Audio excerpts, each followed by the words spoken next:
자, 내란죄의 구속 요건인 국헌 문란의 목적과 관련해서 공소장을 보면 대통령에 대한 내란죄 관련해서입니다. 국민주권제도, 의회제도, 정당제도, 선거관리제도, 사법제도 등 자유민주적 기본질서를 파괴하려고 했다라고 공소장에 명시했습니다. 맞습니까? 공소장을 그대로 가져왔습니다.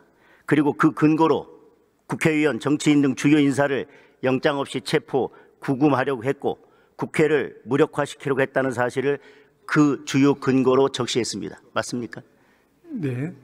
그리고 주요 인사를 영장 없이 체포, 구금하고 국회를 무력화시키려고 했다는 사실에 대한 주요 증거로, 이를 뒷받침하는 핵심적인 증거로 홍장원의 메모와 진술, 그리고 곽종근의 진술이 있습니다. 맞습니까? 뭐 그런 걸로 알고 있습니다. 중요한 증거고 핵심적인 증거입니다. 맞습니까? 네. 공소장을 그대로 가져왔고요. 공수처에서 제출한 증거를 제가 바탕으로 묻습니다. 그렇다면 그 진술, 홍장원의 곽종근 진술 빼고 홍장원의 메모를 만약에 뺀다면 이에 대해서 가장 직접적이고 객관적인 다른 증거가 뭐가 있습니까? 그것이 가장 직접적이고 객관적인 증거 아니었습니까? 뭐 저희들이 그 내란죄 수사한 바에 의하면 여러 가지로 뭐 증거가 차고 넘치는 그런 상황이었습니다. 예.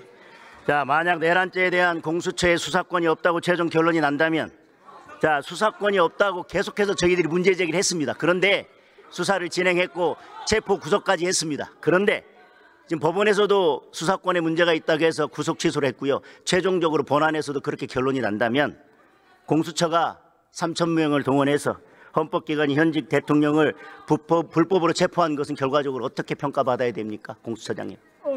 의원님, 그에 관해서 제가 간략하게 말씀드리겠습니다.